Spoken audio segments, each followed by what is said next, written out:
Chapter 9, the Lord of the Flies continues to speak to Simon, threatening him using frightening voices from his past and warning him that the other boys will do him. Simon faints, and when he wakes up, he climbs the mountain and realizes that the beast is actually that dead parachutist. He knows he needs to let the others know what's going on. Meanwhile, clouds are gathering on the island and a storm is coming. Piggy and Ralph debate about going to the feast. Piggy wants meat, but he also wants to make sure nothing bad happens.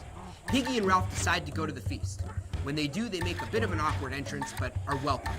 The other boys are eating and laughing. Jack's face is painted like a chief sitting on a log.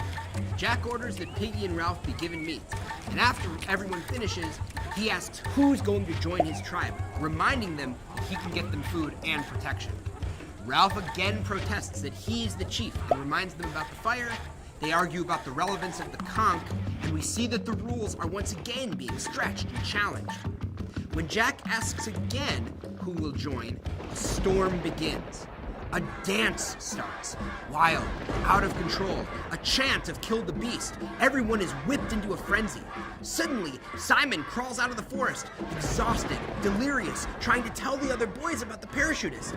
But they don't hear him. Maybe they don't recognize him. But they beat on him and kill him with their bare hands and teeth, biting and striking. The storm blows the dead parachutist's body onto the beach, and the boys run from it. Simon's body is washed out to sea. Now in this chapter, the storm coming in and the weather intensifying is used to heighten the mood of the horror and tragedy that's about to befall the boys. We see Simon, innocent, carrying information, enlightened, just trying to let the others know what's going on. But at this point, the scales have tipped more towards savagery than civilization, more towards fear than order, and they beat him to death, fulfilling a prophecy that the Lord of the Flies initially laid out, that the boys were going to have fun, and Simon was getting in their way. The rain washing away the parachutist and Simon reminds readers of the destructive force of human savagery.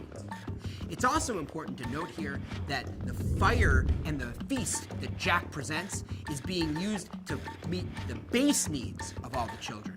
We're not thinking about the future anymore, only of the immediate present.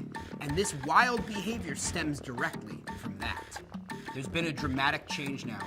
We've gone over an edge, we've crossed a line, and the conch, the rules, and Ralph's leadership are no longer relevant.